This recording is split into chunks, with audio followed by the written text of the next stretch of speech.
వెంటనే ఆ డబ్బులు కట్టమంటే 140 కోట్లు వాళ్ళ తరఫున కట్టాం. గత ముఖ్యమంత్రి చేసిన అవకతవకి బ్యాంకుకి 140 కోట్లు. అదేవిధంగా 50,000 లక్ష ఎవరైతే అడ్వాన్స్ కట్టాలో వాళ్ళు సగం కట్టమని ఒక జీవో ఇచ్చి వెళ్ళిపోయాడు. ఆ డబ్బులు వాళ్ళకి రిటర్న్ ఇవ్వాల. అదేవిధంగా తీసుకుంటే 50,000 1 లక్ష పే చేసిన వాళ్ళది 83,865 మంది క్యాన్సిల్ చేశారు. వాళ్ళకి డబ్బులు ఇవ్వాల. ఈ మధ్య గౌరవనీయ ముఖ్యమంత్రి గారికి చెప్తే ఎంత ఇవ్వాలంటే 173 కోట్లు అంటే వెంటనే శాంక్షన్ చేశారు. గత ప్రభుత్వం చేసిన తప్పులకి ప్రజలు ఇబ్బంది పడకూడదు, మీరు వెంటనే రిలీజ్ చేయమంటే చేయటం జరిగింది.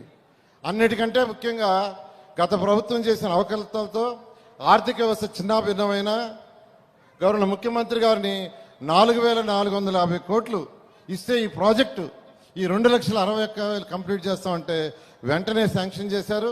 వాటితో ఎంతో వేగవంతంగా జరుగుతున్నాయి. ఇవన్నీ కూడా రాబోయే 2-3 నెలల్లో కంప్లీట్ చేసి ప్రజలకు హ్యాండ్ ఓవర్ చేస్తాం.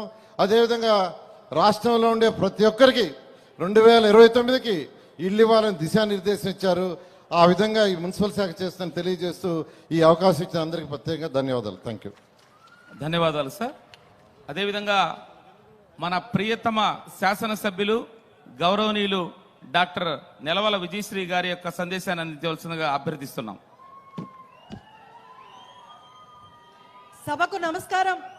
ముందుగా టిట్కో ఇళ్లని ప్రారంభించడానికి ముఖ్య అతిథులుగా విచ్చేసిన నిత్య శ్రామికుడు, స్వర్ణాంధ్రప్రదేశ్ రూపకర్త, స్ఫూర్తి ప్రదాత అయిన నా తండ్రి సమానులైన మన ముఖ్యమంత్రి వర్యులు మాన్యశ్రీ శ్రీ నారా చంద్రబాబు నాయుడు గారికి స్వాగతం సుస్వాగతం తెలియజేస్తున్నాను. అలాగే వేదికను అలంకరించిన